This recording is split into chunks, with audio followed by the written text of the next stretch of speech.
যেহেতু এই অভ্যুত্থানে প্রবাসীদের ব্যাপক ভূমিকা রয়েছে, সুতরাং অবশ্যই তাদেরকে আগামী নির্বাচনে যে ভোটিং রাইটস সেটি দিতে হবে। নির্বাচন কমিশন যে সূচনা করতে যাচ্ছে প্রবাসীদের ভোটের অধিকার নিশ্চিত করা, তার সাথে আমরা সম্মতি পোষণ করেছি। তবে কোনো কারণে যদি তাদের ভোটের অধিকার না দেওয়া হয়, আমরা কিন্তু সেটি মানব না। শুরুতে নির্বাচন কমিশনের পক্ষ থেকে তারা প্রবাসীদের ভোটের অধিকার নিয়ে তারা কিভাবে কাজ করতে চায় সে বিষয়ে আমাদের সামনে প্রেজেন্টেশন করেছে। তারা 3টি পদ্ধতি আমাদেরকে দেখিয়েছে। প্রথমত অনলাইন পদ্ধতি এবং পোস্টাল পদ্ধতি এবং প্রক্সি ভোটিং সিস্টেম। আমাদের কাছে যেটি মনে হয়েছে যে এই 3টা পদ্ধতিরই সমস্যা রয়েছে, কোনোটার একটু বেশি, কোনোটার একটু কম, মানে ত্রুটিমুক্ত কোনো পদ্ধতি নাই।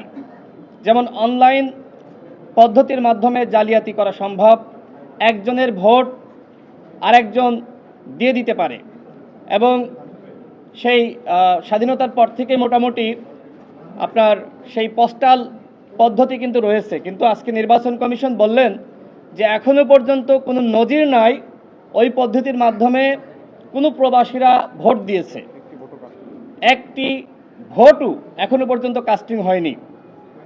এই জন্য তারা, আমার কাছে যেটি মনে হয়েছে যে প্রক্সি সিস্টেমের উপরে তারা জোর দিচ্ছে।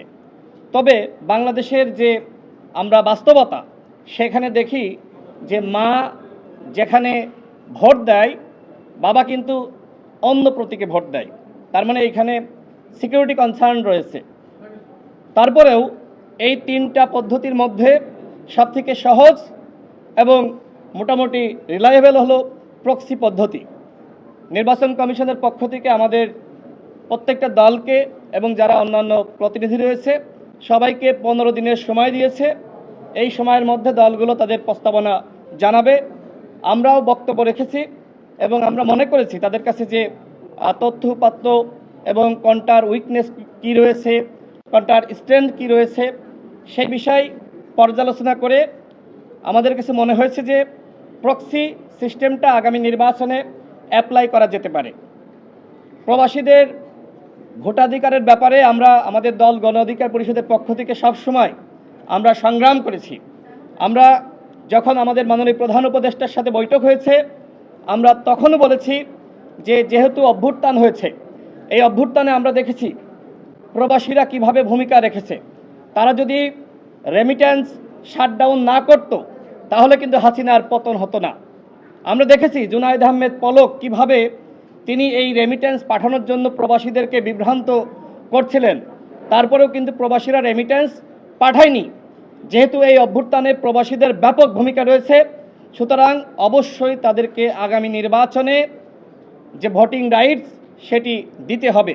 নির্বাচন কমিশন যে সূচনা করতে যাচ্ছে প্রবাসীদের ভোটের অধিকার নিশ্চিত করা, তার সাথে আমরা সম্মতি পোষণ করেছি।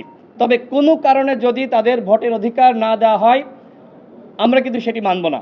আমাদের কথা হলো যে বিশ্বের বিভিন্ন দেশে প্রায় 2 কোটি প্রবাসী রয়েছে, তারা আমাদের দেশের সম্পদ।